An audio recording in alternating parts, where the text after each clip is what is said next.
Hi, welcome to the Perham Show. I'm Dave Howie. Thank you for joining us today. Barb Heyer joins us. Barb, how have you been? Oh, great. All right. Well, we're going to be talking about quilts. Yeah. We got a beautiful item here we're going to be talking about in just a moment. I would like to welcome you also. Get a look around another time, but we are in our new facility here on Lakes 99.5, downtown Perham, right on Main Street at 235 West Main, the old bus barn. So come by and see us sometime soon here at Lakes 99.5. And here on TV3, we drop by and do the Perham Show at 1, 5, and 9, 24/7. So thanks for tuning in today and watching the show. Barb, tell us first of all your involvement with quilting. I am part of the Perham Area Quilt Guild, and we are just a group of quilters that got together and said we wanted to have some fun and not make it a real serious group. Every time that I've been involved in a quilt guild, there's always a lot of business. There's officers and dues and business meetings, and the reason you go is you go for the show and tell of all the quilts that people bring in and talk about their quilting. So we decided that maybe we just have a group that just did show and tell and not have all the other business. So it's a fun group to be along to. We've been going about 7 years already. Okay. And so it's been kind of a fun group. We meet once a month. I was going to ask when you meet. Yep, we meet usually the third Thursday of every month at Perham Living in the basement in one of the boardrooms. And we meet at 6 o'clock, and it usually goes till 7:38 maybe, about that. But it's usually pretty loosey-goosey group. It's just for fun. Barb, your personal experience, when do you get started quilting?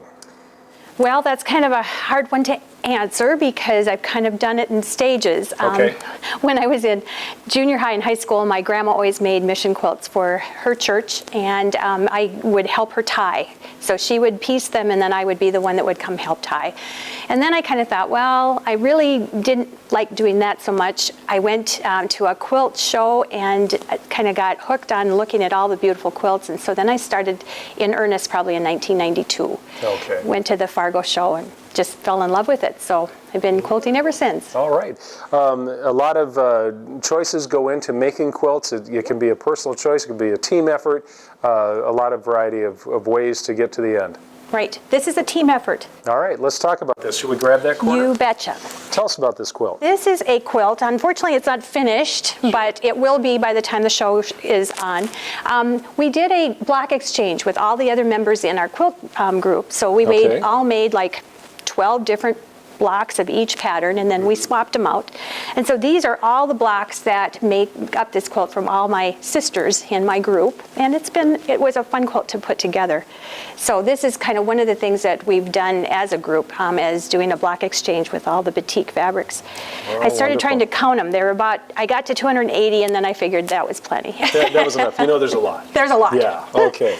Another item that you had here, and I'll move our poster, but tell us about the fidget quilt. One of the things that we did as a group is at the nursing home there are patients that have dementia or Alzheimer's disease that sometimes just need things to play with or to keep them busy.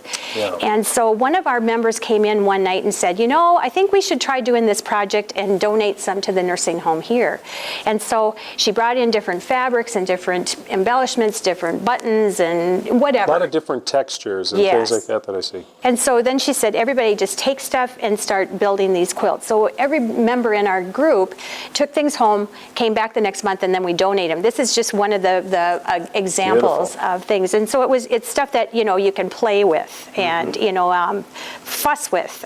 So it keeps them busy. It's not meant to be pretty. It's meant to be textural. Calming, isn't it? Right. Yeah. For the patients. Yeah. You bet. Wonderful. Well, there is an event coming up that is on the 19th. Tell us about this. National Quilting Day is on March 19th. It's a Saturday. And as our group kind of started talking about things, we thought it might be a good opportunity for us to kind of show what we do, kind of give our group a little press, try to get some people that might want to come join us. Sure. But in recognition of that, we thought, well, we'll put up a little display of different quilts at the library. It's going to be at Perham Library on March 19th from 10 to 2.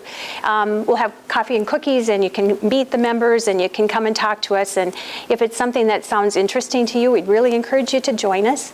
Fun group to be with. Like I said, no business, no, nothing real stiff, just more fun and laughter. The Perham Quilters Guild, and that's going to be on the 19th at the Perham Library from 10 to 2. Come on by, learn about quilting. That'd be fun. Barb Heyer, thank you for being on the show. Thank you so much. If you have an idea for a future Perham show, we'd love to hear from you. You can call us now. My new business line is 346-0995 at the radio station. You can still reach us at 346-4800, or you can email me too.